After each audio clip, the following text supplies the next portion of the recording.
to have Dr. Cheryl Waldner here tonight.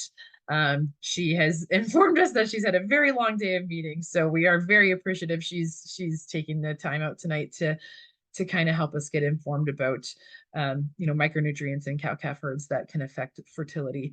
So with that, I'll go through with an introduction of Cheryl. Dr. Cheryl Waldner is the NSERC Beef Cattle Research Council Senior Research Chair in Beef Cattle Health at WCVM.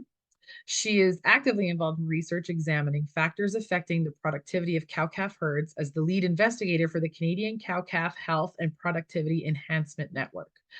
Some of her current projects include studying antimicrobial use and resistance, as well as best practices for the control of respiratory disease, calf diarrhea, and Johne's disease. Dr. Waldner has always been very interested in the effects of nutrition, nutrition on reproductive performance in cow-calf herds, with a particular focus on copper and selenium deficiency. Dr. Waldner has more than 270 research publications, and she and her husband own and operate a commercial cow-calf herd west of Saskatoon, Saskatchewan. Please welcome Dr. Cheryl Waldner. Well, thank you so much for the chance to chat about this tonight. We were having some animated discussions before we got going here, and this is definitely one of the areas that I have been interested in for a very long time. I'm west of Saskatoon right now, working at the vet college, but I started my research career actually in West Central Alberta, where there's some very, very nasty selenium issues. And we also had problem with copper, and at that time it was actually related to sulfur that was being produced by the oil and gas industry. So that's kind of where I got started in this particular space, and that was a very long time ago now, and it's that passion has just kind of continued and evolved over time. So we're going to talk a little bit about troubleshooting micronutrient issues in cow-calf herds, and like was said, with probably a bit of a particular focus on copper and a particular focus on how that impacts nutrition and perhaps what we can do about it. I will say up front that there is no magic silver bullet to this. There is no quick fix that's going to work in all herds, because we all have something different going on in our herds that is complicating our capacity to make a quick and easy fix of this. Okay, come on. There we go. So micronutrient deficiencies, I think, are of interest to a lot of people, because besides the low pregnancy rates that are mentioned, they have been associated with abortions and stillbirths, with weak calves, and with just infectious disease in general. So many of these particular minerals are critical to the function of the immune system in our cattle, and it ends up coming up in a lot of different discussions and a lot of different outbreak investigations. The trace minerals that we're going to focus on tonight are selenium and copper, and of course you cannot talk about copper without talking about molybdenum and the interaction with molybdenum and molybdenum toxicity, zinc, manganese, iodine, and cobalt to a certain extent. And I'm also going to sneak in a few references to vitamin A and vitamin E.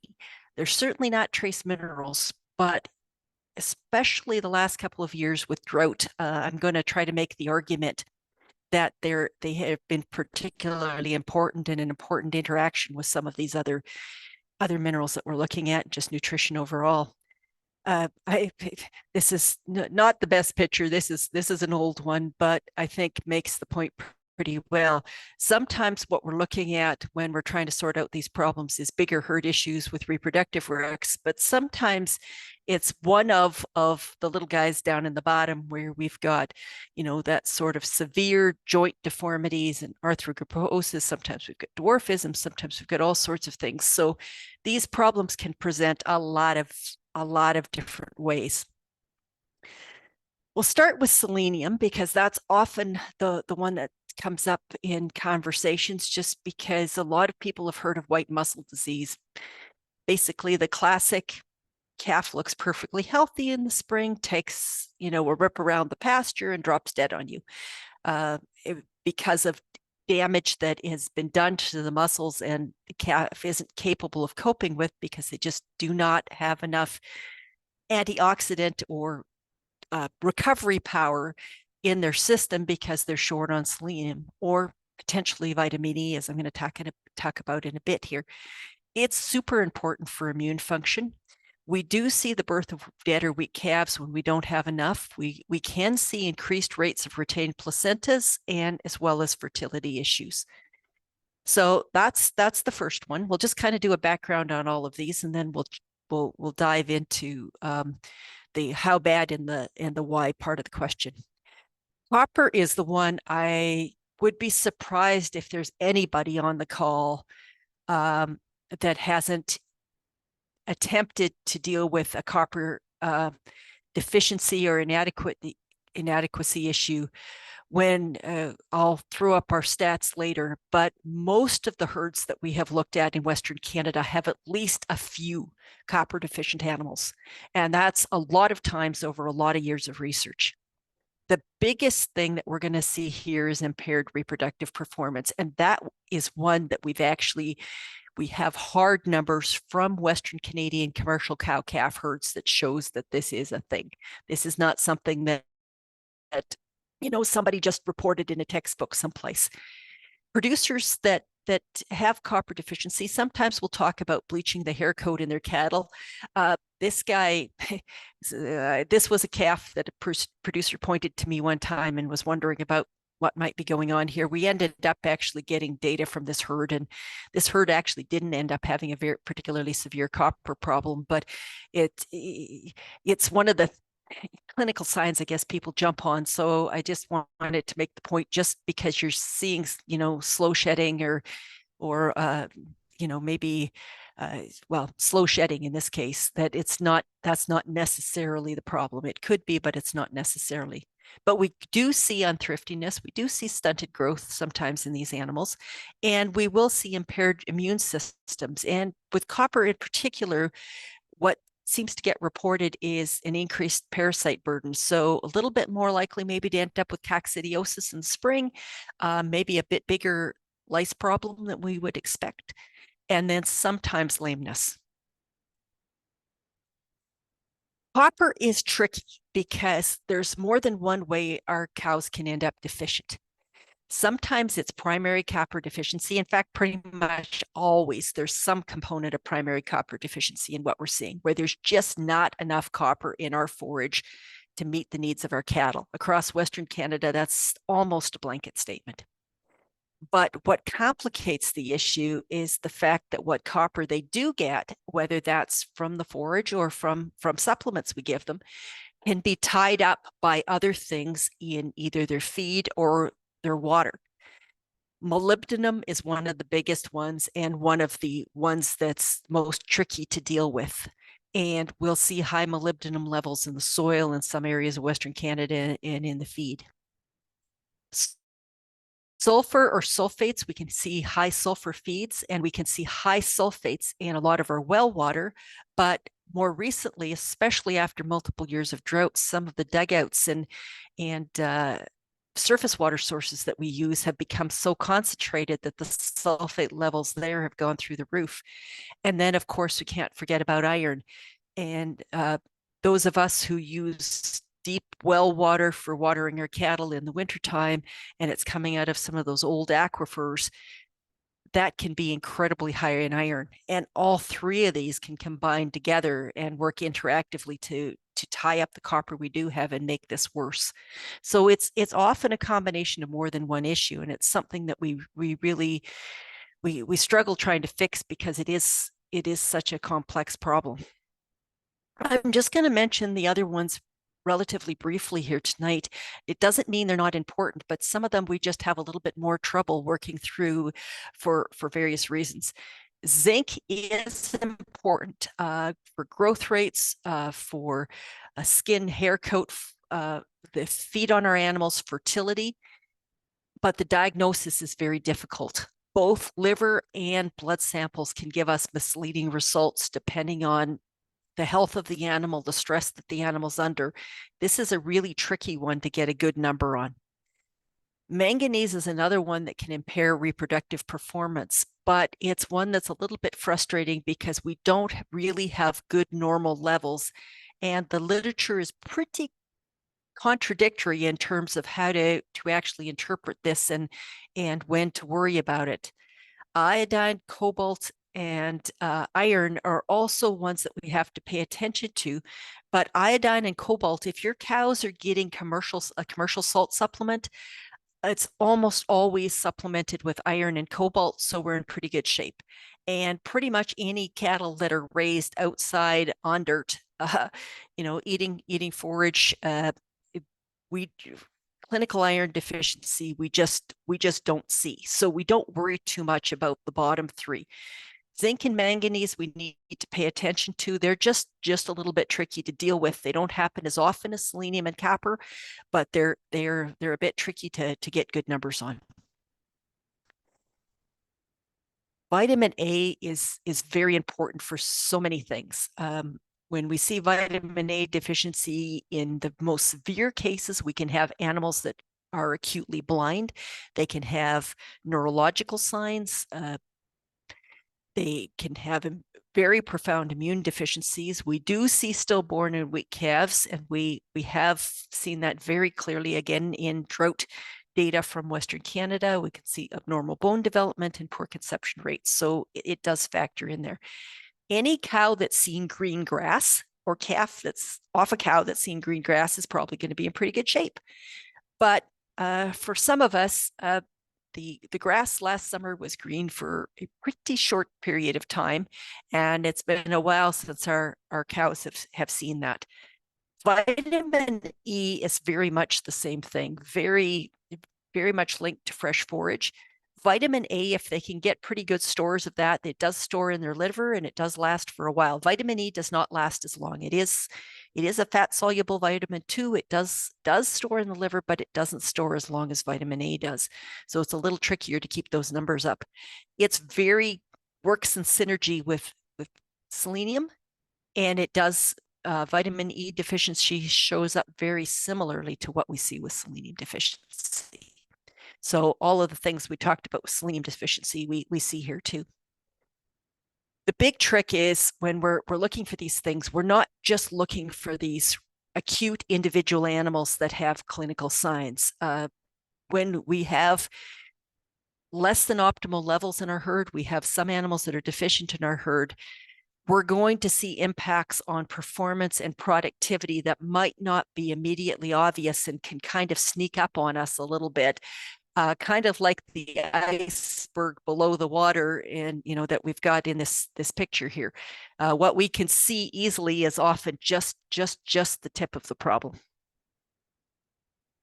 So the next thing I wanted to address is just to try to give you a little bit of data to convince you that this really is a problem, a widespread problem in Western Canada. You might know that you have a problem in your herd, but recognizing that this is something that a lot of people are dealing with and how serious it is, I think is important. Many years ago now, we had collected almost 1,000 blood samples from calves within the first week or two of life, which was quite the adventure. And when we looked at those numbers, we figured out that calves that were low in vitamin A and E were in trouble. The calves that were low in vitamin A were about 3 times more likely to die, and the ones that were low in vitamin E were about, more than 3 times more likely to be treated for scours. So these were important numbers, and depending on which values used for cutoffs, it was anywhere from 1 in 5 to 1 in 3 animals that year that were short. Now that was another drought year. It wasn't as many years of drought as we're looking at right now for a lot of us, but there was a pretty severe drought at that time as well. What about selenium deficiency? Well, I was talking about white muscle disease. What does damage to the muscles actually look like? These muscles up in the top here, muscles under the microscope, and you see these nice, long, straight inclines. That's happy muscle. The muscle down at the bottom here, it ain't working so well. There's breaks in it. It's wavy. The color is inconsistent. That's what damaged muscle looks like under the microscope. And that just is not going to work very well for our babies. They're not going to want to get up. If this is in their tongue, they're not going to want to suck. If it's in their diaphragm, they're not going to be breathing as easily as they should be. So there's a lot of different ways muscle damage can affect the calf. What about their heart? That's another big muscle, right? And when we look at heart from some selenium deficient calves, up in the top corner, we've got nice, relatively straight. They're shaped a little bit different than other muscle cells, but the same idea is there. We've got things that'll look pretty pink and consistent and healthy. Down in the bottom here, we've got very, very sad looking heart muscles that are all broken up and there's lots of holes in them. And they're just obviously this came off of a dead calf. It was in trouble, right? So how does this tie into selenium deficiency? Well, this was from a study that we did that had almost 2,000 calves that were subjected to postmortems after they died, and just kind of got a cross section of what was going on there. These particular types of damage were less common in herds that consulted a feed company or nutritionist. They were more common in herds that did not actually balance their ration and look at their minerals levels, and they were strongly related to the selenium status in the cows in the fall at pregnancy testing. So when we looked at the cow levels of selenium at pregnancy testing, the ones that were deficient were much, much more likely to end up with problems that like we saw in those previous slides. So again, this isn't out of the textbook. This is stuff from commercial herds in Western Canada that I've pulled together over the years. What about reproduction? We promised to talk about that specifically. This was a study from community pastures that we did in southern Saskatchewan many years ago now. Leanne was one of my graduate students who's the first author on this paper. And this was kind of a really interesting eye-opener. This was actually the first documented evidence for sure that copper deficiency was actually associated with higher open rates in commercial herds. So we had a large number of commercial herds that used community pastures that participated in the study. We collected samples before breeding and then again in the fall. And what we saw here, the up and down axis, the vertical axis here is the percentage open, not the percentage pregnant. So you can see there was incredibly high open rates in some of these groups of animals. And then along the bottom is the blood's copper concentration. So the closer it is to this axis over here, the lower the copper is, the farther away it is, the higher the copper is. So you can see the open rates are the lowest in the cows that had the highest copper. And then we start to see things happening once we get below this number of 0.4. And in those very young cows, the 2 and 3-year-old cows, there is a very strong relationship between the lower the copper, the higher the open rate. The open rate goes up with low copper in those 4 to 9-year-old cows, are sort of our best cows. It goes up in them as well, but not quite as fast and not quite as dramatic, although nobody wants a 20% open rate. And in those older girls, the sort of not the old enough to vote ladies, but the ones that are getting up there a bit, it's not as profound of an effect.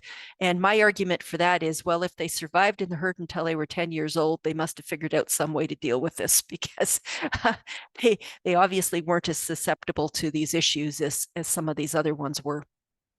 So the other ones just wash out a little bit faster. So we do have a very strong relationship between copper levels and being open. All right. So how often are we actually seeing these problems? So in 2019, we collected samples as part of the Canadian Cow-Calf Surveillance Network. As some of you might know, we're actually starting another round of the surveillance network right now, and we're pretty close to being done recruiting herds. I'm not sure, we might still need a few herds from Manitoba, and I've got to double check on that. That was had changed very rapidly here in the last couple of weeks. So I've just got to touch base with my study manager and find out, but we might still need 1 or 2 Manitoba herds if anybody is interested. And as part of that study, we provided free blood sampling to the cows once and to the weaned calves once the last round. So when I pulled this data together, we had 1,100 cow blood samples in 2019 from 113 herds that we tested. And a very small percentage of them were actually selenium deficient. There was a few more cows that were actually less than adequate, though. So while frank deficiency wasn't a big problem, there was still an opportunity for improvement here. So while a lot of our focus is going to be on copper tonight, selenium is still a problem in some areas. It's not a problem in all areas, so it's good to kind of test and figure out where you're at. Because toxicity is also over supplementing could cause problems too, I guess, for all of these things. And it's something we can't forget. This is one of these things where we got to get right. It's not more is better. It's the right amount is better. Where do we see some of the problems with less than adequate selenium? Well, I'm just going to go over to Alberta here for a second. This is where I started out my career in this, and you can see that area sort of west of Highway 2 between Calgary and Edmonton and towards the mountains is just nasty. There's nothing good that can be said about that from a selenium perspective, but there are some points in Manitoba where we have seen some issues, and in Eastern Canada, our Ontario and Quebec herds had some pretty significant problems. So that's selenium. What about copper? This is the one we got to pay attention to. 29% of the cows were deficient based on serum copper. And here's where I'm going to pause a little bit and talk about testing just for a second. You might go, well, I've heard that liver testing is better. Is this really true? Well, actually it is. Serum or blood tests are very accurate. When they come up deficient, they're deficient. We can trust that 100%. Where they lack a little bit is if we're looking for really subtle deficiencies, we're looking for those cows that are just getting into trouble. That's where we want a liver sample. Liver samples are more sensitive. They're better at detecting cows before they get into serious trouble. But as you can see here, we've got almost 30% of the cows that are already in serious trouble.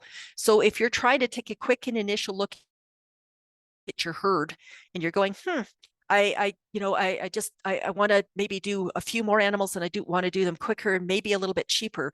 That first cut at it, considering doing blood samples and just making it quick and easy at pregnancy testing might not be a bad fit for you. Liver sampling is good. I am not knocking that at all, but we have a tendency then to do, maybe 5 cows, sometimes 7, sometimes maybe 10 cows, but that doesn't always give us a full picture of our herd. When we're doing serum samples, sometimes we can afford to do 20 or 30 if we've got a slightly larger herd and get a better picture of what's going on. So something to talk to your veterinarian about, but if you do see deficiency on blood samples, it's deficient for sure. And we've got 30% of cows that are deficient for sure. So the real number might actually even be higher than that. And 85% of the herds that we tested had at least one deficient cow. So there's not that many people out there that are not struggling with this a little bit. The real kicker here is that molybdenum, which ties up copper, was also higher than recommended in 14% of the cows, and 33% of the herds had at least one cow that was above the acceptable threshold for molybdenum. So this is tough. And when we're looking at these, we have to consider the other things that can tie them up that I mentioned before, the sulfates and the sulfates in the water, the iron in the water, and the molybdenum in the feed. And molybdenum is nice because we can actually measure it in the cow too. Sulfates are a little harder to measure in the cow, and iron's very difficult to sort of measure accurately. So those are a little bit tougher to see exactly what's happening at the cow level for those two. All right, so where's the problem? Well, for copper in Western Canada, it's almost everywhere. The darker the color, the more the problem. Saskatchewan kind of, sadly for me, kind of wins the prize in that department, but certainly there's a lot of issues in Manitoba, and this is cumulative, based off of our old data. There's in these maps, there's samples from 2014, 2016, and 2019. So there's probably close to 6,000 animals in these maps. There's a lot of cows making up these maps. Molybdenum, again, it's a little bit more patchy. It's something you sort of have to test and get an idea of what's going on in your actual area, but there are a couple of hot spots in Manitoba, and I'm not sure that we've got all of them on this map. The areas that have peatier soil, boggier soil, can actually be quite high for molybdenum. So it's something to definitely watch out for. All right. So hopefully I've convinced you that trace minerals and vitamins can be a problem. What do we do about it? How do we move forward? How do we figure our way through this? So I've kind of got a bit of a 10-step plan that I use for sort of thinking my way through this. And we start at the basics and kind of work through. Management of feed supplement. A lot of us, the only option that we've got because of the way we manage our cattle, the extensive way we manage our cattle, we're stuck with free choice feeding. If there is any possible way to mix it in with something and feed it to them, and we'll talk more about that in a bit, that's always better. But a lot of us are stuck with free choice. Making sure that we've got mineral in front of them before calving and before breeding, it's the most crucial times, but I would argue we should be paying attention all year and not forgetting about the vitamins. In terms of what our mineral supplement should look like, well, this is one of those places where working with a nutritionist, if you think you're having a problem, or your veterinarian, if they have a strong interest in this, is important, because it's going to vary from place to place in terms of what you need and getting it right. But it's not just getting what's on the tag right, it's figuring out how to get what's on the tag into the cows. And that's the tricky part, and trying to get it into the cows in as uniform a way as possible.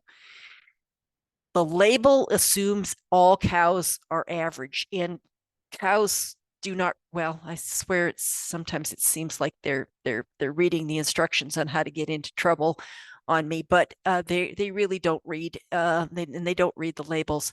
And intake is not going to be consistent. There's going to be a few animals that eat way too much. There's a few animals that might eat sort of enough, and there's going to be a lot of animals that maybe hardly eat any at all, or some that don't eat any at all. And we might think we're putting out the right average amount of bags of mineral that they should be consuming enough on average. But the reality is there's very few average cows in our herd. And what we need to be aware of is the ones that are not getting enough, and seeing what we can do to get our intake more consistent. Sometimes it's the physical location of the feeder, the type of feeder that you're using. There's not a lot we can do about individual preference, except playing with things like loose versus black. Loose almost always has better intake, the palatability of mix. How much salt to mix in with the mineral, that's a real fine tuning process. That's going to depend on your grass. That's going to depend on your water. Sometimes there's enough salt in your grass and your water that it's very, very difficult to get them to eat mineral. Your water quality, we'll talk more about the specifics of what causes problems in a bit, and just the types of feeds in general. So there is no one answer that's going to get uniform intake for everyone. It's going to vary, and it's something you're going to have to play with and ask people around you in terms of what's working for them, asking your veterinarian, asking your nutritional supports, what is working in your region. There's all sorts of things. I mean, that depending on who you are and what's available. The trick is making sure that it's out all the time, that the cows, if they come, that they're going to find it, and that it's easy for them to find. Either it's in a place where they hang out a lot, just because it's comfortable, they like it, or it's close to the water. That's making sure that it's easy for them to get to. This is some data from a couple of years ago now, where producers that were part of the cow-calf network, I asked them about what their practices were, and almost everybody, that top line on the graph here is the percentage of people that actually fed mineral at different times of the year. And pre-calving, essentially everybody did, right? But it did drop off a little bit during the summer, especially after the end of the breeding season. And hopefully we can have mineral out all the time, because it's hard to catch them up sometimes when we get too far behind. The important part here is this downwards part of the curve, and I would argue it's getting harder and harder to find opportunities to do that depending on how we raise our cows. But when I talk about force feeding, obviously I'm not talking about taking a handful and shoving it down their throat. I'm talking about mixing it in with some sort of whether it's grain or silage or some sort of partial TMR or something that we're feeding our animals. There was a lot more people doing that. 1 in 3 people, a little bit more than 1 in 3 people were doing that in the winter feeding period in pre-calving. And that's the most critical period. If there's any way to do it at that time of year, it actually turns out this is a good thing to do and one of the most cost-effective ways of actually getting it into our cows. Some unpublished work that was done by Dr. Steve Hendrick at the Western College of Veterinary Medicine at Goodale Farm several years ago found that cows that had the mineral mixed in with their ration for 3 months before calving were 6 times more likely to have adequate copper at calving than the free choice group, and came into heat. Actually, those cows came into heat twice as fast and became actually pregnant 5 days earlier than cows fed free choice. And you might go, pregnant 5 days earlier? Well, if you add that up across 200 cows and look at what that check is going to be for weaning weights in the fall, you go, that's not such a bad payoff, right? That actually starts to add up pretty quickly for something that, it might be possible in some herds and it might be pretty difficult in others. Pre-calving is a more effective time if you haven't been doing it consistently all year. Pre-calving is more effective than post-calving. Post-calving just doesn't give them enough time to catch up when they're under stress from nursing. And that was supported by another study that I had done in Saskatchewan community pastures in 2008, where the pre-calving supplementation really did make a difference on pre-breeding copper levels. And that's the time right before breeding. That's the time where you want them at their best to get them pregnant. What about over the summer pasture? Does that make any difference at all? Well, having even free choice mineral out on summer pasture decreased the chances of copper deficiency by almost 3 times in those cows at pregnancy testing when we checked them, and they did have higher average copper concentrations overall. So that was a good thing to do. It just keeps them consistent through the breeding season and going into the fall, and is good for that developing calf. They sink copper into their calves. Starting right from the first trimester, copper and zinc preferentially get moved into the fetus and deplete the cow, and we gotta sort of support them while they're doing that. What about vitamins? Well, we're not as good at that. It's a little trickier to keep vitamins supplements fresh. They're a little bit more expensive sometimes, and we're not as good at getting vitamins into our cows. And from that same study, you can see there was, for the most part, less than 10% of people at any particular point in time were supplementing vitamins. During the winter, when they're on stored feed, is the most important time to do that. While they're out on green grass, I don't think we have to worry very much, assuming there is green grass. But during the winter, that's the time we're trying to, if we could do a bit better job there, I think that would be a good thing, at least in some circumstances. All right. So I spent a lot of time on sort of just the general issues around supplementation. What about the type of supplement? This conversation by itself can raise a lot of very strong opinions.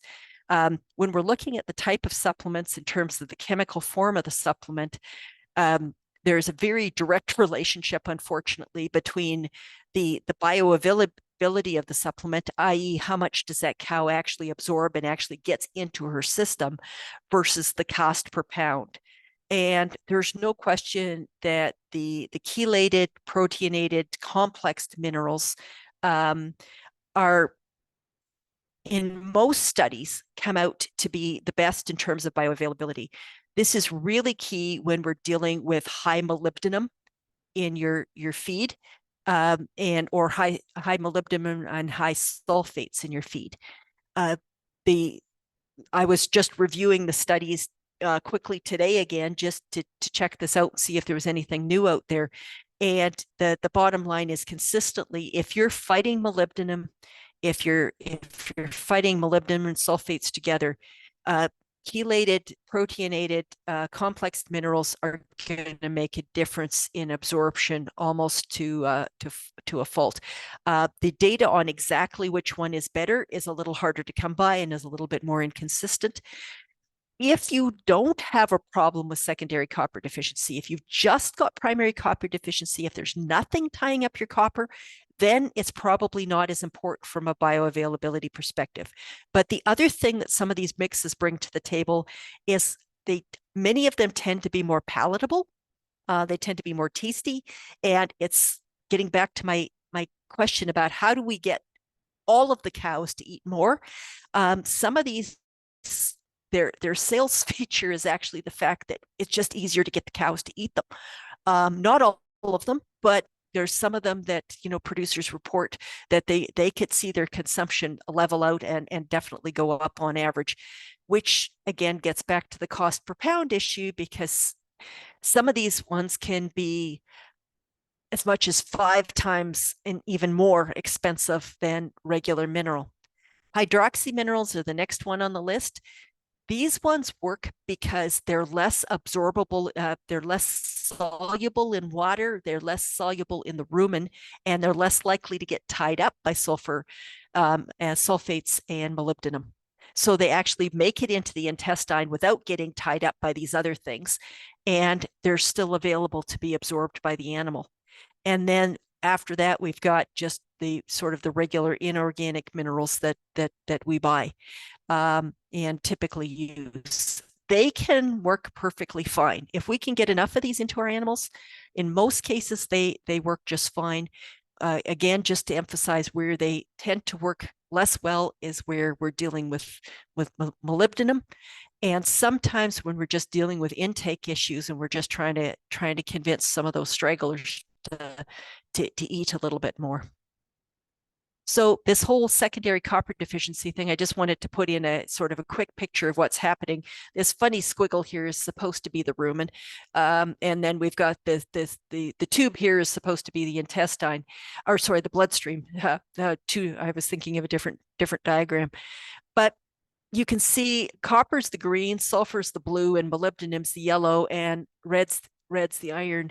And you can see there's sulfur and molybdenum, and then sulfur and iron are very good at binding together and basically building a sticky trap, right, for copper, and creating a situation where it gets bound up and it just cannot be absorbed into the bloodstream. So that's where the secondary deficiency problems come from. And one of the ways you'll hear about these complexes is if you hear people talk about thiomolybdates. This is a molybdenum sulfur compound that basically it's the worst sticky trap for copper and really leads to a lot of secondary copper deficiency. All right, so that's forms of regular dietary supplementation. What else can we do? Well, there's alternate forms of supplementation. We can try boluses. We have used these very successfully in some herds. The one study that we did struggled a bit. They definitely upped copper levels, and it had very very subtle effects on reproduction in the one study that we did. It improved pregnancy rates, but not quite enough to pay for the cost of the boluses and administering the boluses. And the other problem with these products is most of them are not sized for young calves. You've got to trying to find something that's suitable and safe for calves versus cows is tough. So these can work very, very well, but we've only had a chance to look at them once in Western Canada, and the one time we did, it was effective, but it was a little bit questionable as to whether it was cost effective. So that's something you might want to consider, but bolusing 200 cows in a day is not a lot of fun. And just making sure that watching your retention on those boluses. Sometimes they'll burp up your expensive bolus and you find them on the ground after too. So that's always a bit of a challenge. What about injectables? Well, I'm going to leave multi-men for a minute. We'll put it down at the bottom here, and we'll come back to that. A lot of us at calving still give our calves an injection of selenium and vitamin E. There's not that much vitamin E in a lot of these injectables, so something to be aware of. It says there's vitamin E in there, but it's not a huge amount. And then vitamin A and D. Do I like injecting calves more than I have to? No. But is there some evidence that these things are actually a good thing? And the vitamin A, especially under and E, especially under drought conditions, probably yes. So I'll go flip to a slide on that in a second. Multi-min is available in Canada now. It's got zinc, manganese, selenium, and copper in it, but it's an injection. So we're putting a bolus dose into our animals, and then we're expecting it to last for some period of time. Doing it at pregnancy testing is probably not the optimum. If you're going to use it, follow the label directions. Get it into them at the right time in the right dose. And the other caution I would add is make sure that your cows are not already high in selenium before you do it. You might want to do some testing ahead of time. It hasn't happened very often, but there has been some anecdotal reports to the diagnostic lab, and I certainly have not verified these at all. But just be aware it is possible to get levels of selenium that are too high, and very potentially levels of copper that are too high in these animals. But the selenium has been the one that's been fingered in terms of actually causing some trouble.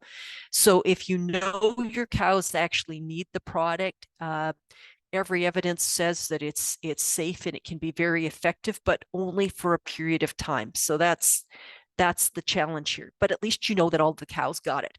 So we are doing a 3-year study looking at the effects of multi-min on reproduction at the Livestock and Forage Center of Excellence by the Vet College in Saskatoon. And I will be really excited to see the 3rd year worth of pregnancy data. We will have that hopefully next year sometime, and see whether it actually does make a difference on pregnancy rates there. So we are trying to actually get some solid answers on the impacts on reproduction. What about these injections at birth? We did collect blood samples, as I said, from some of these baby calves, and we looked at their levels. We looked at injection practices, and we looked at what happened to these calves. And this was a very old study. This is very, very old study of mine. And actually, Dr. Lee Rosengren was involved in this as well many years ago. Some of you might know her from the Canadian Cattle Association. And we did see very clearly in this study that calves were almost 10 times less likely to die. Now, this obviously included some of those herds in West Central Alberta. We had 10% of the cows that were selenium deficient in this study, not 1%. But where there is a selenium deficiency problem, injecting our babies at birth does make a difference, both on treatment rates and on death losses. And again, that's our data. More recent, this isn't super recent data, but I think it's some of the most recent stuff that I've got. 2015 from 80 herds, about half of them were injecting their calves at birth. A lot smaller number were injecting their cows. Injecting cold vitamin A into cows is not fun, and it's not something that I want to do unless I absolutely have to, because the syringeability of this stuff leaves a lot to be desired. So it's an option to help out when we get into problems. It's a one-time thing, and we've got to be careful that we're not expecting it to last longer than it really does. What about testing or feed? I am a full advocate for feed testing. We need to be feed testing to look at overall feed quality, at protein, at energy levels. Feed testing for micronutrients, we need to be careful about spending money here and make sure that we're spending our money smart. We can pretty much assume that our feed's going to be low in copper and zinc. That's exactly how close to zero it is a bit of a detail, and is probably not going to change what we need to do. But feed testing sometimes in some areas for selenium, trying to get an idea of how much natural selenium we've got, is important, especially when we're using alternate feeds, when it's a little bit more weedy feed. Some of those can be quite high in that you can get selenium accumulating plants, and it's probably important to know that. Knowing what the molybdenum concentration is in our feed can be very, very important, and knowing what the sulfur concentration is, especially again when we're dealing with some alternative feeds that can have a lot higher sulfate in them. Obviously, canola is not necessarily a completely alternative feed, but it's one in particular that does and can have quite high sulfur concentrations. So making sure that we know all of the components that are coming into our cows that can be causing us trouble. When we're looking at targets in our feed, those have changed a little bit over time, not a lot. I'm pretty sure there's more recent ones than 2016, and I did not get a chance to update this for tonight, but they haven't changed a lot in the last round. The requirement for cobalt has gone up a little bit over time. The requirement for copper has gone up a little bit over time.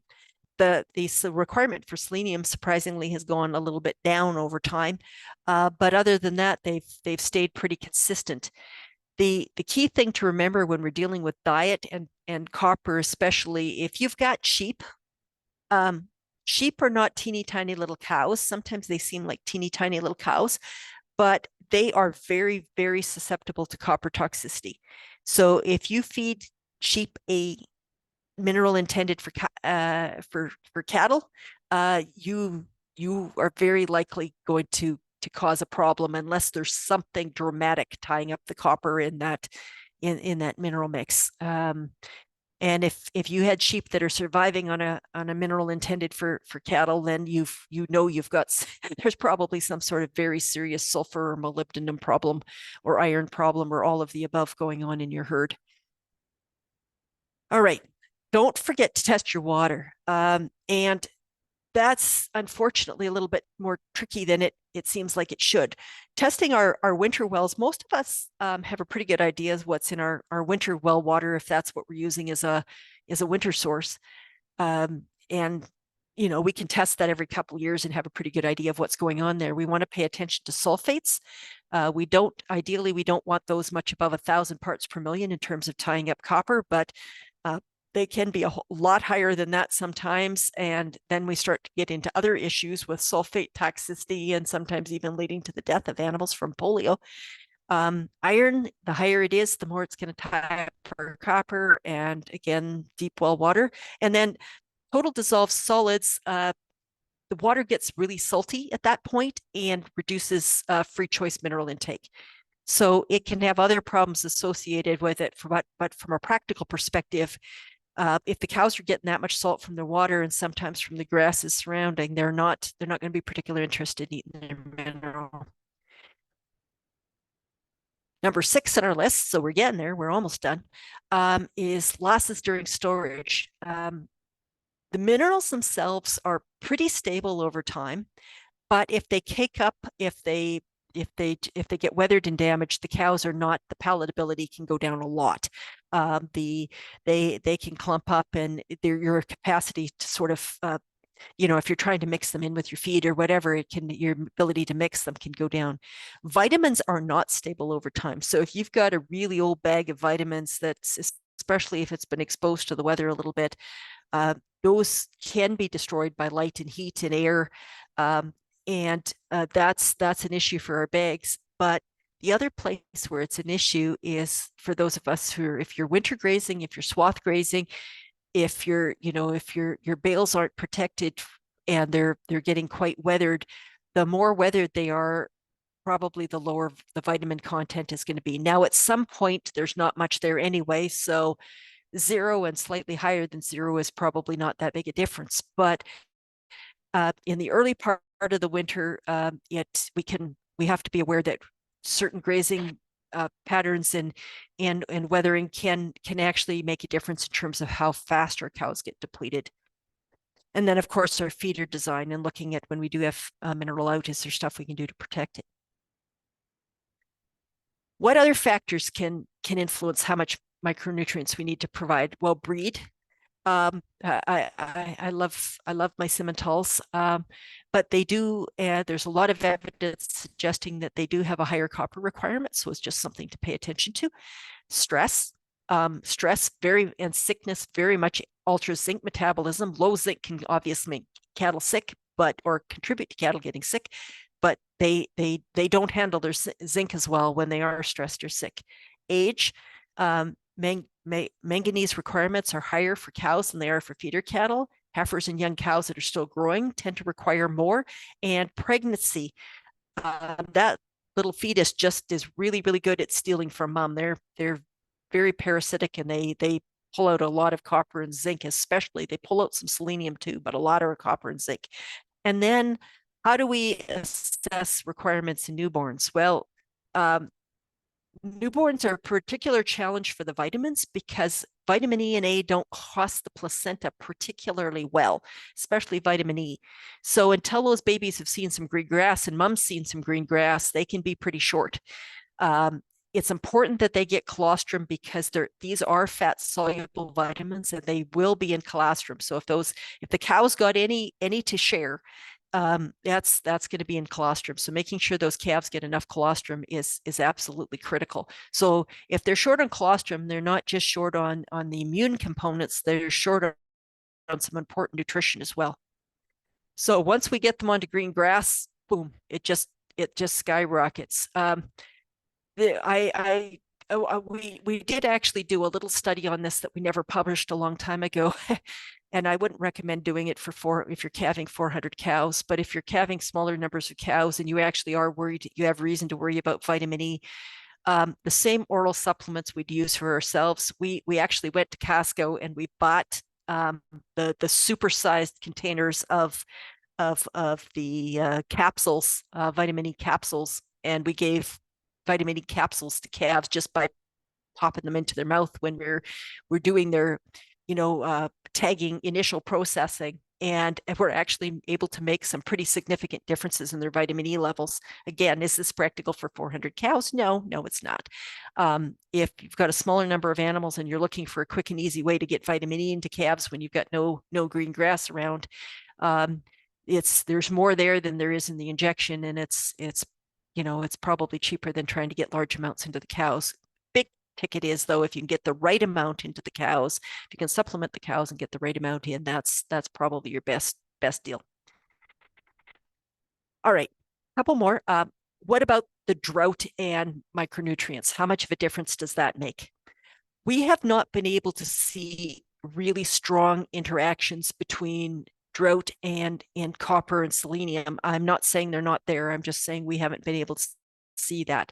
We have been able to see strong interactions between the drought and vitamin A, and many different directions. The biggest thing was, and again, this was older data, but same situation we're seeing now, is that the vitamin A levels were 17% lower in regions that had extremely low precipitation, the one that we looked at it, and those calves were also much more likely to be born dead than calves from regions that were not dealing with drought. And this was after correcting for body condition scores. So this wasn't a grocery deficiency issue. We accounted for grocery deficiencies. When you're looking at these problems, we always have to start with body condition, which is protein and energy. And the cows are not going to do anything for us if we don't have at least enough protein and energy into them. Micronutrients and vitamins, and trace minerals, this is all fine tuning on top of making sure there's enough protein and energy there. So please, when I'm talking about this, I'm not forgetting about the other. That has to come first. But this was an effect separate and above what we saw in terms of a body condition that year. Balance is important. I've tried to stress this a few times. Vitamin E and selenium complement each other. Copper and molybdenum, we got to have at least 5 times as much copper as we do molybdenum in our ration to have any hope of getting any of it to absorb into the cows. Canola hay silage can be high in sulfur. There's a lot of the other weeds that can get into our feed that can be very, very high as well. Our total dietary sulfur levels greater than 0.4% are going to cause a problem just all by themselves. And zinc to copper. We want our zinc to copper ratios to be about 3 to 5 times as much zinc as copper to keep that balance in line as well. And just one more time with the too much is as bad as too little. Trace minerals and fat soluble vitamins, especially vitamin A, copper, selenium, They can all be toxic. Zinc, if fed above recommended limits, we got to get the right amount, not just more. It's not just them tying up each other. They by themselves can be toxic to the animal. And even if sometimes it can be rapid onset, sometimes it can be a subclinical sort of chronic problem that builds up over time. And then from an environmental stewardship perspective, there's areas with the US dairy industry that have significant problems with selenium going into the local surface water because of manure runoff. And in Europe, it's copper and zinc associated with pig farming that have caused some environmental issues, just because if we overfeed, it tends to sort of go in one end and out the other and creates a problem. And is not economical either. It's a waste. I mentioned sheep just in case. The requirements for sheep are much lower. So when you're paying attention to your cows, if the kids have a fewer or somebody else has a nice sheep herd around, just be careful that the two minerals stay very separate. So to wind up here, if you do suspect that you've got a problem, the first step is to rule out the more direct causes of herd health or performance. Make sure your condition on your cows is where it should be first. Pour your money into getting that fixed first. If you're tight on cash, that's the place to invest first. It's not the only place to invest, but it's the one that will definitely make the most difference. You'll get the best bang for your buck fixing protein and energy first. Once you've done that, look at your supplementation management, as we talked about tonight. Look at how much supplement the cows are consuming. What do they need versus what they've actually consumed, keeping in mind it's not going to be even across the herd. What's our water and feed test samples look like? Blood test the cows. Spring is better than fall to get started, but if you're trying to fine-tune things, don't hesitate. If your veterinarian's interested in doing liver samples, if you're trying to fine-tune, don't hesitate to do liver samples. And you can always get liver samples from dead or aborted calves, or from calves that are going, or cattle that are going to slaughter. If you're slaughtering your own animals, you can get some easy liver samples there, and they can be very informative as well. So I'm going to quit there. This is a very old picture from one of my more colorful producers. I used to love going there in the spring because you just never knew what the calves were going to look like. I just loved them. They always had a variety of colors, and you could actually tell their cows apart by looking at them. You didn't need to know the tag numbers. So I'll wrap it up there and turn it back to our hosts to see if there's any questions.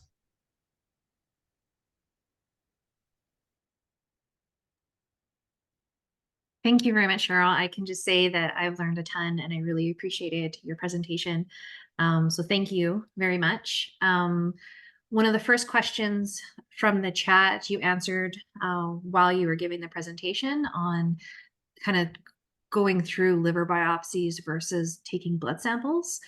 Could you maybe speak to a little bit as to, would people just talk to their vet to get those samples collected, or how would someone start to even think about, getting blood samples or liver biopsies collected on their herd? The very best thing is to talk to your local vet. They're going to know what's working best for them and what's working best in your area. I would certainly talk about both. If you're dealing with animals that in the very rare circumstances are getting a total mixed ration and you're just trying to fine tune their diet, or you're close and you're trying to fine tune your program, that might be a situation where the veterinarian wants to do liver samples right away. I can tell you that the people who are doing them, especially those who have done a lot of them, just swear by it. But it is a little bit more expensive to do, and it's a little bit more time consuming to do. And because of that, we often tend to do a few less cows when we're doing it. Blood samples can be quick and easy at pregnancy testing. We can do more a little bit easier and a little bit cheaper. We can, it can be simple sample out of the tail vein at pregnancy testing. You're out of the, the neck if we've got them head caught. And it can be so fast and so quick. And we can get really good results if we expect there to be a big problem. If we're looking for subtle differences, then we probably want it's kind of like you want to use the right tool for the job, right? You think of this as a toolbox. You want the right tool for the job, and you want to talk to your veterinarian about what's the right tool for the job in your herd that's going to give you the best representation of what's going on in your cows, the sort of the most economically and the most effectively. So I would rather have 30 blood samples from a herd that I knew nothing about than I would 5 livers. But if I'm trying to fix things after I've been playing with them for a while, really want to fine tune things, then the idea of having 10 liver samples is starting to sound pretty attractive. Thank you, Cheryl. Melissa here will tag team the questions. So I have to say on your screen here where it says you said they're a colorful producer. When I say that, I mean something very different than the cattle. One of my more colorful producers called me today. Uh, we have a question here, and that I think you also answered during your presentation, but before that it came up. But it says, what are some disadvantages of overfeeding minerals when force feeding lots of mineral through a TMR, other than the cost? And you did talk about toxicity and whatnot, but I'll let you elaborate. Yeah, certainly we got to pay attention to the toxicity, especially for things that accumulate in the liver. I certainly have seen situations where we've gone in and done postmortems where you can actually see even physical damage to the liver in these animals, especially under the microscope, where you get the accumulations causing problems. But there's the toxicity issue, and for selenium, toxicity can look very much like deficiency. Giving them too much actually, pushes them off on the other end of the spectrum, and it stops acting as an antioxidant. It actually causes oxidizing lesions, right, to some of the tissues. So it can be nasty. Copper toxicity certainly can cause very substantial liver damage, but the impacts on the environment, especially depending on where you are and what your circumstances are, that's something as part of our sort of sustainability covenant, right, with the public that we do want to pay attention to, and none of us want to flush dollars down the toilet. So trying to take some time to get that right is important. So do regular forage test. So regular forage test does not include copper and molybdenum. Do you have a particular forage test you would recommend, or should we try and capture those micronutrients by like selecting them in our forage analysis add-on package? I most of them require a specific add-on package. I think most labs, and you can work with the labs. You can ask your local nutrition people in terms of what labs they're using and they're having the best luck with in terms of good turnaround time and reliable results. If you're One of the things I always like to talk about when I'm thinking about feed testing is if I'm mixing, bales from diverse sources in a single feed test, which you probably shouldn't be doing, but sometimes we have to. If we think there's diversity across our field where we do have a single set of, silage from or bales from or other feed from, because of weed content or the just differences in the soil, it's really important to try to collect a wide range of samples. But then when you send them to the lab, tell the lab to dry and grind the entire batch.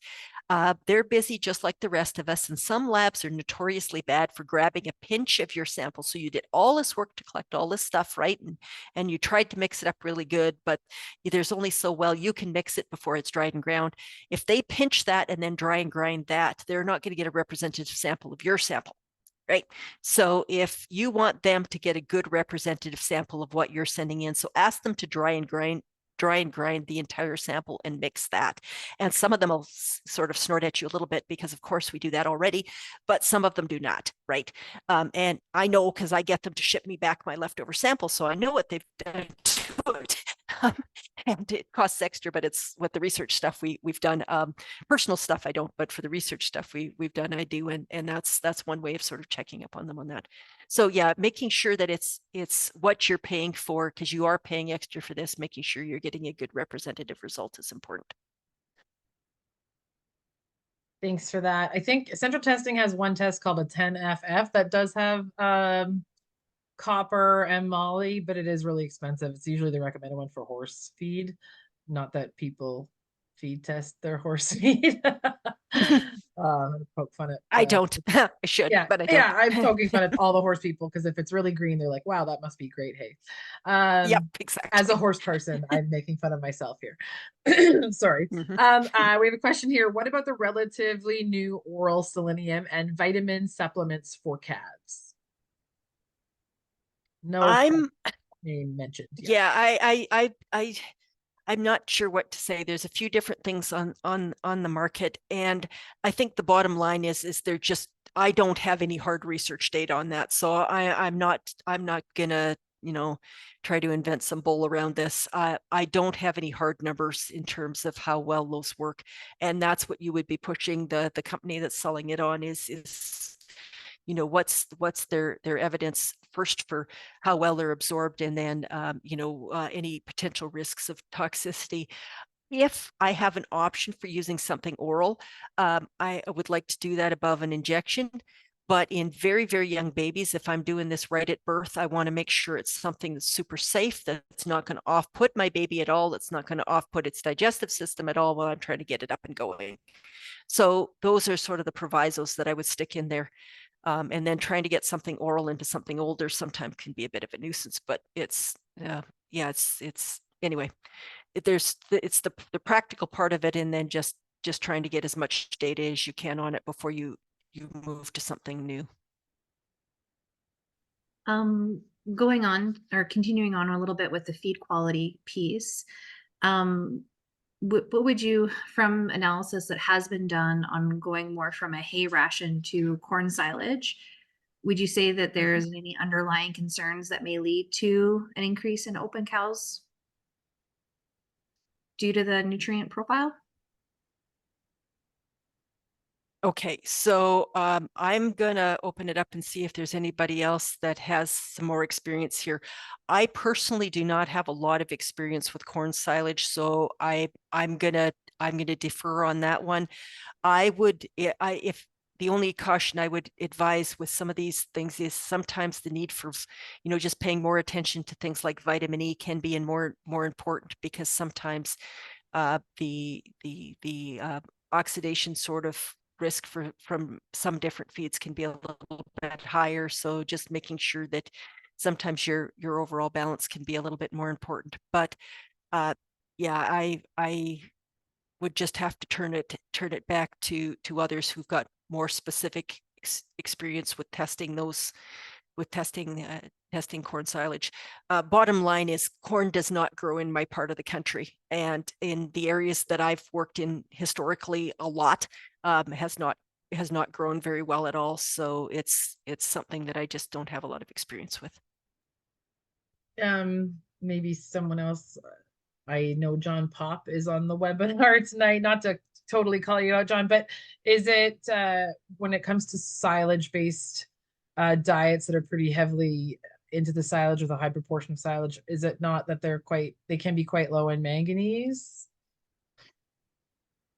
Oh, and you're muted. Let me see if I can, myself, or. Are you going to unmute me? I'm Oh, there you unmuted go. now. Yeah, you're good. We can hear you. All right. You know what? I think the biggest thing that I'll always say is, probably the biggest comment would be, the solution to pollution is dilution, meaning when you get extremely high tonnages of corn silage, the concentration of a lot of the macros and micronutrients start to drop, and regardless of what you see. So having said that, also drought stress can have different effects on the feed, but as long as you're doing, if you are feeding corn silages, or any of the silages, as long as you're observing your calcium phosphorus amounts, that's a pretty critical one with regard to that. And then you can pull a copper, manganese, and zinc And we typically, even by standard or default, most of the time we're going to use 3 or 5 ppm on our entries when we're doing cow bites. But as a rule, my experience has been that when people switch to corn silage, the cows get a lot chubbier, which is nice to see. But because it is a different feed stuff, but there's also some other things that we have to observe as far as trace mineral. I don't know if that helps answer it, but typically they will always be lower than some of the other feeds that we're dealing with. Do you have anything to That's, add to that, thank you so Cheryl? much for that. No, I really appreciate that. The only thing I would add is that's something that I have not mentioned a lot tonight was the macronutrients. And we've, you know, we have seen so many different problems over the years, especially around calving time and with parturition issues and just down cows and stuff when we don't pay attention to our calcium, our phosphorus, our potassium, and our magnesium. And that's it's easy to get, you know, focused because there's so much to talk about around as copper especially. But I mentioned energy, I mentioned protein, but don't forget about the other ones as well. It's absolutely critical in terms of the whole package. Thanks for that, John. Sorry to put you on the spot there. John's actually going to be our third presenter in this series on the 27th after Dr. Brittany Sigson next week. So thank you for popping in tonight. We really appreciate it. There's one more question here. Forage testing gives us a winter feed stuff analysis. Do we need to do grass samples too in order to get complete analysis? How fast can a cow go from good levels of copper to being deficient? The nice thing about copper is it does last in the liver for a little while, so we don't have to panic too quickly. The most we've ever tested, and even in our research studies, is kind of 3 times a year there. But what I would want to know about my grass, I guess, if I did have the chance to look at it, and it's not easy to collect representative samples. I wish there was easier ways to do it, but it's not. Is I would, if it's possible, depending on where I'm getting my if I'm putting up winter forage, that I'm grazing on different areas that I'm putting up winter forage in there. I just would want to be aware of any potential molybdenum issues, especially in some areas where it can be kind of the problem areas can be a little bit tinier and more targeted. So that would be the one I'd want to watch out for. And would I worry about it if I don't already have a problem? Would I worry about it? No. If I've got a problem that I have not been able to track down the reason for, right?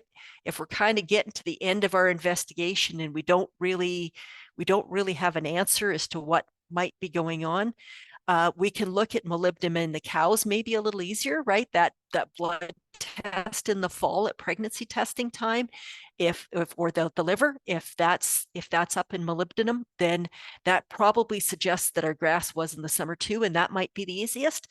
But if you think, you know, if you have some reason to believe that there's a particular hot spot that's causing some of your angst, that would be the one place where I might be tempted to go look and figure out if because if I could put a name on it, and if there was a way to work around it, and again the dilution is the solution to pollution problem, manage that area. It doesn't mean that we necessarily get to ignore it, because we're pretty desperate for grass sometimes, all the time.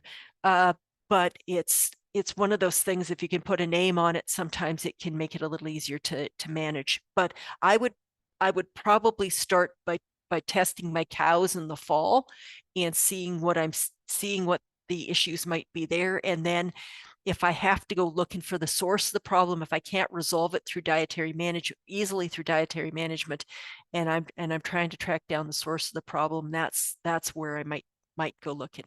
Now, obviously, there's other good reasons for testing your pastures, but that's, in terms of this particular conversation, that would be the one that I would probably be most concerned about. Cheryl, I have a question, and I may have missed this in your presentation, but when you're evaluating if you have a deficiency, how do you figure out if it's a primary deficiency or if it's due to a secondary tie-up? Okay, that's a really, really good question. Where I would start with that is we can pretty much assume that almost everybody is dealing with some level of primary deficiency. So we all have to supplement. When the supplement isn't working as intended, that's where we start to wonder more about secondary deficiencies. We probably all should be doing some water testing to check for sulfate levels, just because it's important for so many reasons, right? And that's one of the ways of putting that into context. Molybdenum, as I said, is, depending on what's available for soil testing in your area, what other feed or forage testing is being done, you might have pretty good ideas of what your risk is at, but your blood test or your liver test is going to tell you about that, right? And then iron almost always is going to be sort of your deep well water is going to be where that's probably going to come into play the most often, although it certainly can come into play other places as well. But that's your sort of trifecta of problem children there that you need to pay attention to. So that's I'm going to start with the assumption that I probably, if I'm in Western Canada, have some degree of primary copper inadequacy, if not frank deficiency, in what I'm feeding my cows, unless I'm supplementing, and then build my supplementation program around what I'm trying to fight, if I'm trying to fight anything on the secondary side, and what I'm trying to fight on the secondary side. And that's where I'm going to start looking at potentially chelated or hydroxy or proteinated mixes. I'm going to look at trying to things to improve intake. If I'm stuck with free choice, I'm going to potentially start looking at boluses or injectables to try to sort of manage that and get around that. Oh, thank you. A question came in from that. So if we test our water and it comes back with high sulfates, how do we, what are some management options to deal with those codependent factors? Yeah, the high sulfate water is a tough one, especially when our options are very limited in terms of if we can dilute it, right? We don't always get to completely not use it. The ideal situation is, so 10 years ago, there was a dugout on some land that we had got access to that we hadn't tested before. We tested it. What was it? It was like 5,000 parts per million of sulfates. It was ridiculous. It was right off the end of the charts. Like, oh my good gosh, no, we fenced it off, right? But we could afford to do that then. If there's some way to haul water to dilute, a source that you have to use to pump things into troughs and then to try dilution rather than giving them direct access. It's tough. It's hauling water is something that nobody wants to do, and sometimes there's not great resources in terms of being able to do that. Cows can adapt to you. You can adapt cows with appropriate supplementation to higher levels of sulfates. They can survive above 1,000 parts per million for sure, but exactly how far before you get into other types of problems and where you just can't overcome it by proper supplementation, that's something that actually there's a fellow at the University of Saskatchewan. I'm sure there's more people working on this as well, but Greg Penner from the Department of Animal Science has got a bunch of different projects going, looking at just that very question right now, because there is no good, clean answer to it. He's looking at questions like exactly how much can they tolerate? What can we do? Is there any way, any supplements we can give to the cows that will tie up that sulfate? Is there anything that we can do that is going to make it more manageable? Because it is such a prevalent problem especially in our area here. Thanks for that, Cheryl. This is it's a complicated problem dealing with sulfates in water for sure. You've definitely opened a can of worms and started a fight. because we have someone asking, you mentioned that Simmental cattle require in general more copper than other breeds. What is the reason for this?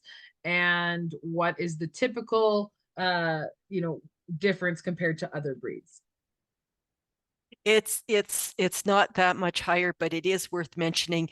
The only reason I mention it is because it's shown up in more than one study. The whole evidence-based thing is something that is sort of my bread and butter. So I hesitate to open my mouth unless I've got a little bit of a reason to do so.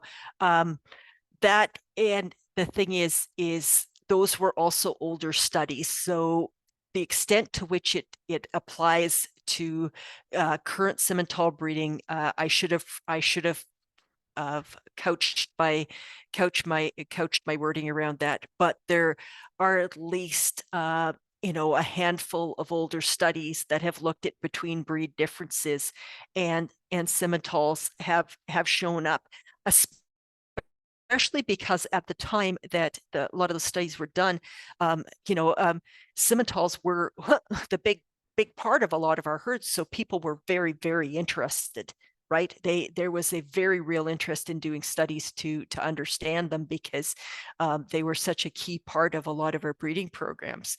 So that was, I think, why they featured prominently in some of those studies.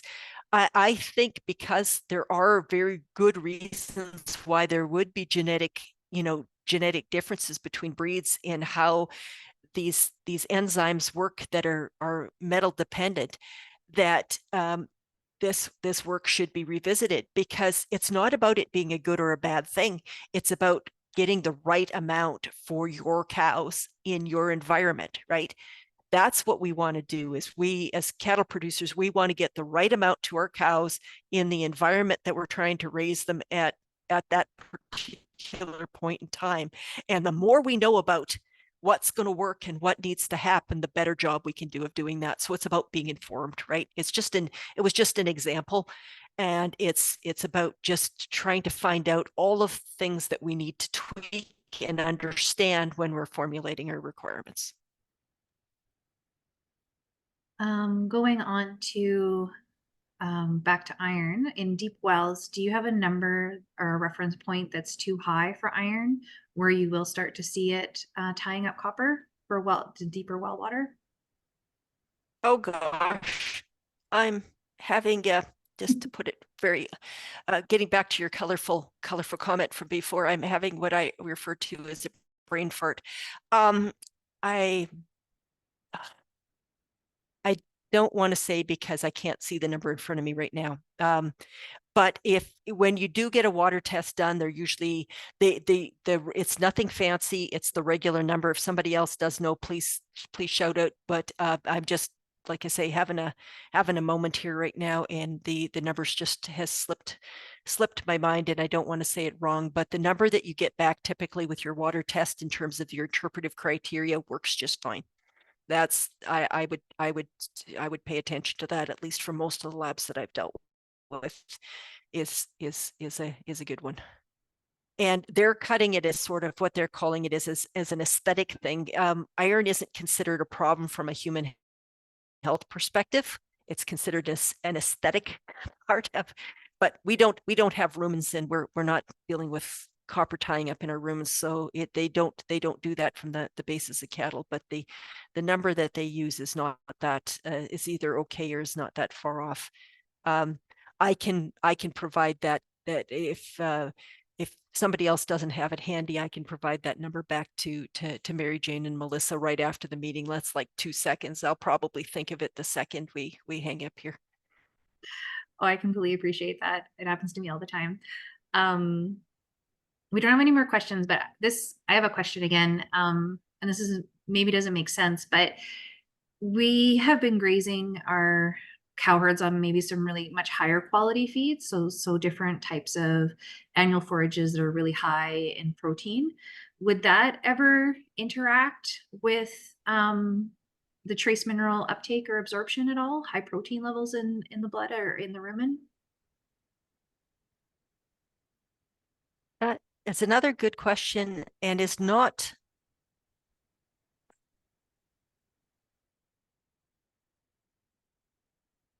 I don't know enough about the chemistry to say for sure. So I am not going to say there. I will say that in terms of the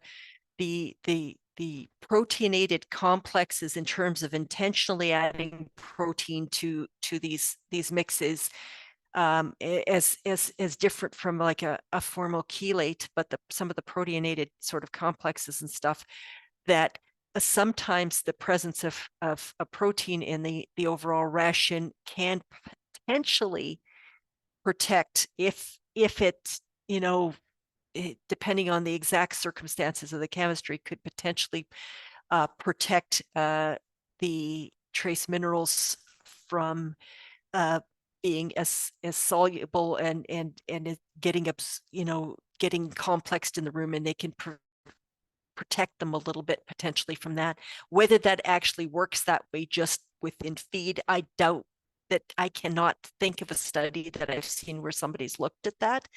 But in terms of the rationale behind why actually proteinated complexes work, it's because the trace minerals get past the rumen and into the small intestine before they actually solubilize and get absorbed, and it protects them from forming things like the thiomolybdates. So whether that happens a little bit naturally or not, I've got no idea, but that would be the one thing I might wonder about a bit. Thank you. Another question that we had come in is, do you have any thoughts on the pre-breeding injectable vitamins with cows, and what would be that best time frame if we were going to use them? If you're going to use them pre-breeding, you want to follow the label directions, but from just a straight physiology point of view, to have it make any difference at all, it would have to be in at least 4 to 6 weeks prior to breeding. That the cow just needs that much time to actually work it into her system, so that it actually has any hope of affecting her cycles and her fertility. Ideally, it would go in before calving as well. I guess would be you would use it before calving, and then again before breeding. That might not be practical or possible depending on your management system, but that's actually the regime that we're evaluating as part of our study. I'm not saying that's the best way to do it, but I'm just saying that's our logic, is that we're just trying to get that cow in as best shape as possible when she to get her cycling as quickly as possible, so that when we turn the bulls in, that she's at her best at that point in time.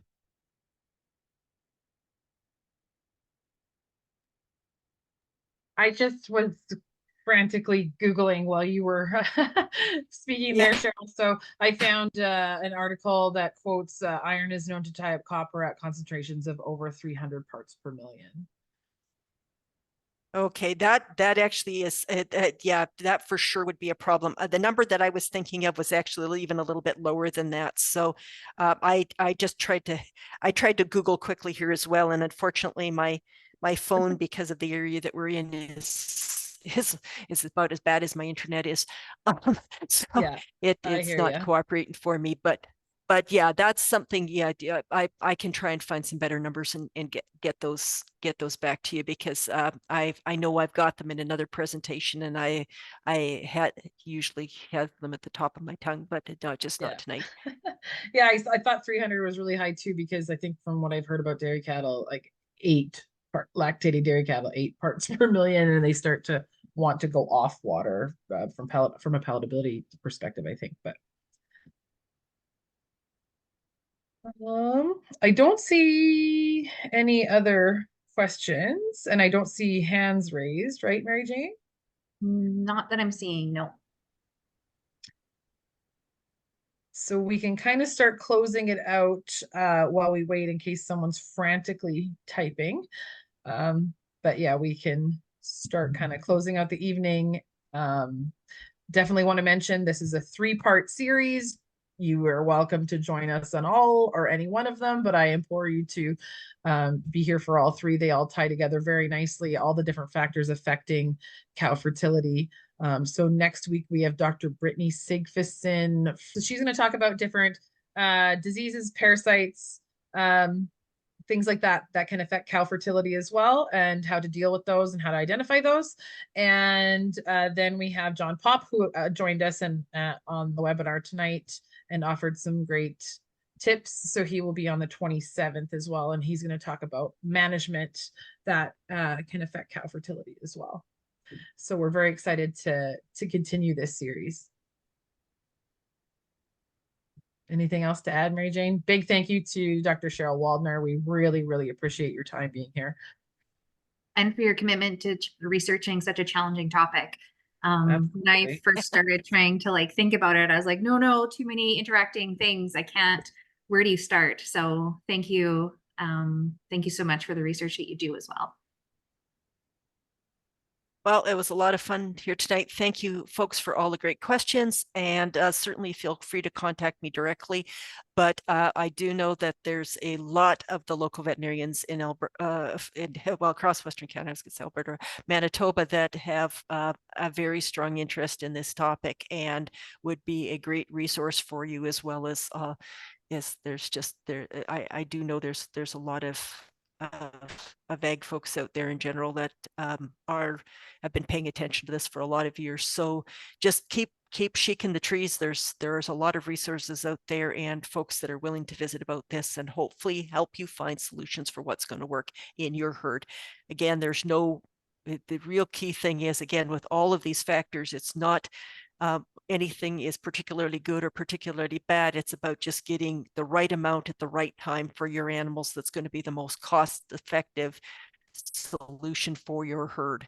And that's, the more you know, the more information you have, the better equipped you're going to be able to be to find that. So best of luck. And it was great having a chance to visit tonight.